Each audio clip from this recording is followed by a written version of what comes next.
ದೀಪಾವಳಿ ಹಬ್ಬಕ್ಕಾಗಿ ಭರ್ಜರಿ ಖರೀದಿ ನಡೆದಿತ್ತು. ಕೆಆರ್ ಮಾರ್ಕೆಟ್ ಗ್ರಾಹಕರಿಂದ ತುಂಬಿ ತುಳುಕ್ತಿತ್ತು. 2 ದಿನ ವ್ಯಾಪಾರ ಮಾಡಿದ್ದ ವ್ಯಾಪಾರಸ್ಥರು ಬಳಿಕ ನಿರ್ಲಕ್ಷ್ಯ ತೋರಿದ್ದಾರೆ. ವ್ಯಾಪಾರವಾಗದೆ ಉಳಿದ ವಸ್ತುಗಳನ್ನು ರಸ್ತೆಯಲ್ಲೇ ಎಸೆದಿದ್ದು ಇಡೀ ಮಾರ್ಕೆಟ್ನ ರಸ್ತೆ ಗಬ್ಬೆದ್ದಿದೆ.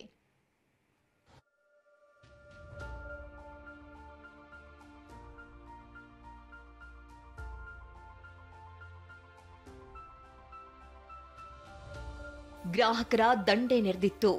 ಇಡೀ ಮಾರ್ಕೆಟ್ನ ರಸ್ತೆಗಳೆಲ್ಲ ತುಂಬಿ ತುಳುಕ್ತಾ ಇದ್ವು. ದೀಪಾವಳಿ ಹಬ್ಬಕ್ಕಾಗಿ ಖರೀದಿ ಭರಾಟೆ ಜೋರಾಗಿತ್ತು. ಆದ್ರೀಗ ಅದೇ ಮಾರ್ಕೆಟ್ನಲ್ಲಿ ಎಲ್ಲೆಲ್ಲೂ ಕಸದ ರಾಶಿಯೇ ಬಿದ್ದಿದೆ.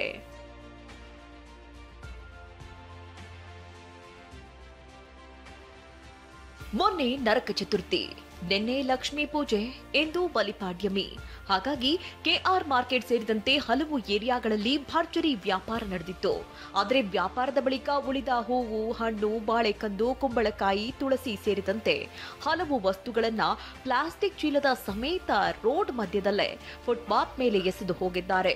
ಇದರಿಂದ ವಾಹನ ಸವಾರರು ಪರದಾಡ್ತಾ ಇದ್ದಾರೆ. ಸರ್, ಎಲ್ಲ ಕಡೆನೂ ಹೂವಿನ ರೇಟು ದುಬಾರಿ ರೇಟ್ ಇತ್ತು, ಬಾಳೆ ದಿಂಡಿ ರೇಟು ದುಬಾರಿ ರೇಟ್ ಇತ್ತು. ಎಲ್ಲ ವ್ಯವಹಾರ ಮಾಡಿದ್ದಾರೆ, ವ್ಯಾಪಾರ ಮಾಡಿದ್ದಾರೆ. ಅರ್ಧಂಬರ್ಧ ಕಾಲು ಭಾಗ ವ್ಯಾಪಾರ ಇದೆ, ಮುಕ್ಕಾಲು ಭಾಗ ಹಂಗಂಗೆ ಬಿಟ್ಟೋಗ್ಬಿಟ್ಟಿದ್ದಾರೆ ಸರ್. ಎಲ್ಲ ಕ್ಲೀನ್ ಮಾಡೋದು ಬಿ ಎನ್ಪರ್ ಮಾಡಬೇಕು, ಅವ್ರು ಮಾಡ್ತಾ ಇಲ್ಲ. ಎಲ್ಲೆಲ್ಲಿ ನೋಡಿದ್ರು ಬಾಳೆದಿಂಡು ಹೂವು, ಕುಂಬಳಕಾಯಿ. ಜಿಬಿಎ ಅಧಿಕಾರಿಗಳಂತೂ ಕಸದ ಬಗ್ಗೆ ತಲೆ ಕೆಡಿಸಿಕೊಳ್ತಾ ಇಲ್ಲ. ಕೆಆರ್ ಮಾರ್ಕೆಟ್, ಮೈಸೂರು ರಸ್ತೆ ತುಂಬೆಲ್ಲ ಲೋಡ್ ಕಟ್ಟಲೆ ಕಸದ ರಾಶಿ ಬಿದ್ದಿದೆ. ರಸ್ತೆಯೇ ಗಬ್ಬೆದ್ದು ವಾಸನೆ ಬರ್ತಾ ಇದೆ.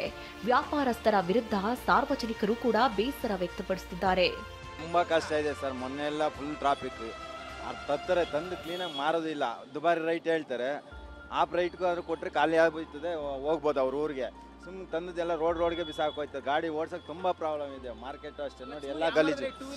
ಟೂ ವೀಲರ್ ಸ್ಕಿಡ್ ಆಗಿ ಬೀಳ್ತಾರೆ, ಬಸ್ಗಳು ಹೋಗ್ತಾ ಇರ್ತವೆ, ವೀಲಿಗೆ ಸಿಗಾಕತ್ತಾರೆ. ನಾವು ಎಷ್ಟೋ ಕೇಸ್ಗಳು ನೋಡಿದ್ದೀವಿ ಸುಮಾರು ಜನಕ್ಕೆ.